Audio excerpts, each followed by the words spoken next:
আমরা যাচ্ছিলাম ঢাকা থেকে রাঙ্গামাটি, সারা রাত বাসে ঘুমিয়েছিলাম। আর যখন ঘুম ভাঙলো ভোর 5টা বেজে 10 মিনিট, অতঃপর বাইরের চোখ যেতে না যেতেই দেখি আমরা রাঙ্গামাটির ভিতরে প্রবেশ করছি। চারিদিকের পরিবেশটা এত এত সুন্দর দেখতে, সবই যেন সবুজের সমারোহ। আঁকাবাঁকা রাস্তা আর পাহাড়ের অনেক উপর দিয়ে বাস চলছে। যখন এটা অনুভব করলাম তখন যেন কিছুটা শিউরে গেলাম। কত উপরে আমরা! এদিকে রাতে বৃষ্টি হয়েছে আর কিছু কিছু জায়গায় পাহাড়ের ধস নেমেছে। দেখতে দেখতে প্রায় আমরা রাঙামাটির শেষ প্রান্তে। এরপর এদিকে আর বাদ যায় না। আমাদের গন্তব্য এখানেই শেষ। এখন প্রকৃতির অপরূপ রূপ দর্শনের পালা শুরু এখান থেকেই। তখন আনন্দ বলে উঠলাম, হ্যালো রাঙামাটি, সুপ্রভাত। তখন সূর্যি মামার উদয় হচ্ছিল, কিছুটা হলেও দেখতে পাচ্ছিলাম বোর্ডে বসে, এবং তার দেখা পাওয়া যাচ্ছিল। আমরা সবাই এই বোটটাতে উঠবো আর ওই দূরে যে পাহাড়টা দেখতে পাওয়া যাচ্ছে ওখানে যাব। আমাদের বোর্ডে ওঠার পর বোটটি চলা শুরু করলো। তখন আকাশটা মেঘে ঢেকেছিল, ভেবেছিলাম বৃষ্টি হবে, কিন্তু না, হঠাৎ রোদের দেখা পাওয়ায় মনটা অনেকটা শান্ত হলো।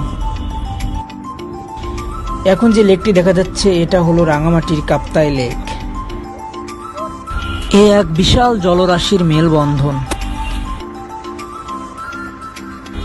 চারিদিকটাতে শুধু জল আর জল, যত দূরে চোখ যায় ঠিক ততটুকুই নহে।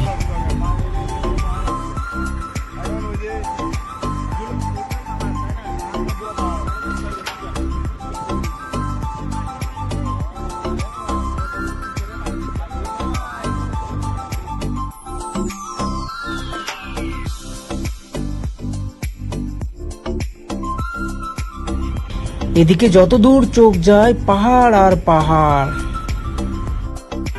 ওই দূরের পাহাড়টা অনেক বড় দেখতে ছিল।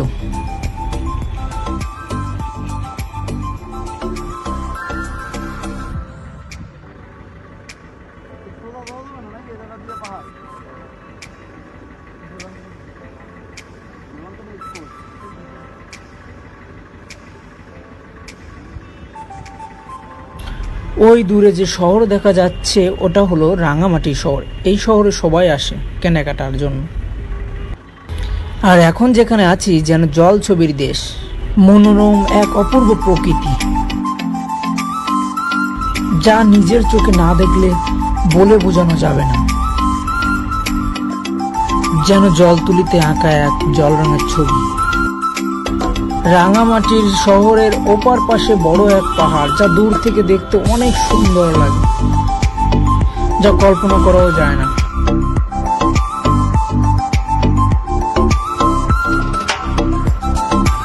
প্রকৃতির অপরূপ এক লীলা,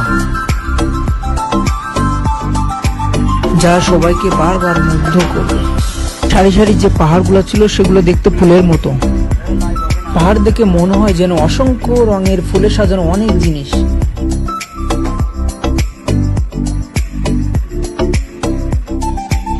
পাহাড় যেন প্রকৃতির এক অপরূপ সৌন্দর্যের উপহার।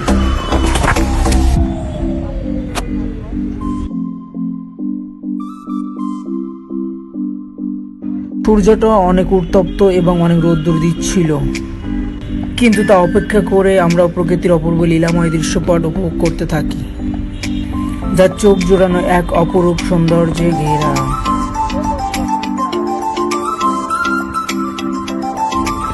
আকাশের চারিদিকে সাদা মেঘের ভেলা, এটাও অনেক সুন্দর ছিল দেখতে। জীবনে প্রথম পাহাড়িতে জুম চাষ নিজের চোখে দেখলাম। আমরা এখন আছি নির্বাণ নগরীতে। এখানে বৌদ্ধদেবের মন্দির দর্শন করব। এটা হলো নির্বাণ নগরীর বৌদ্ধদেবের মন্দির। মন্দির দর্শনের জন্য দৌড়াতে দৌড়াতে পাহাড়ের চূড়ায় এসে উঠলাম। এখানে কিছু বসতি দেখতে পেলাম।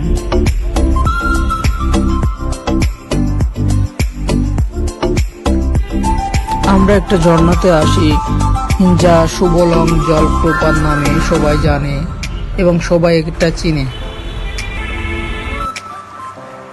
এটা হলো পলেল পার্ক ঝুলন্ত ব্রিজ, আর এটা কাপ্তাই বড় লেক।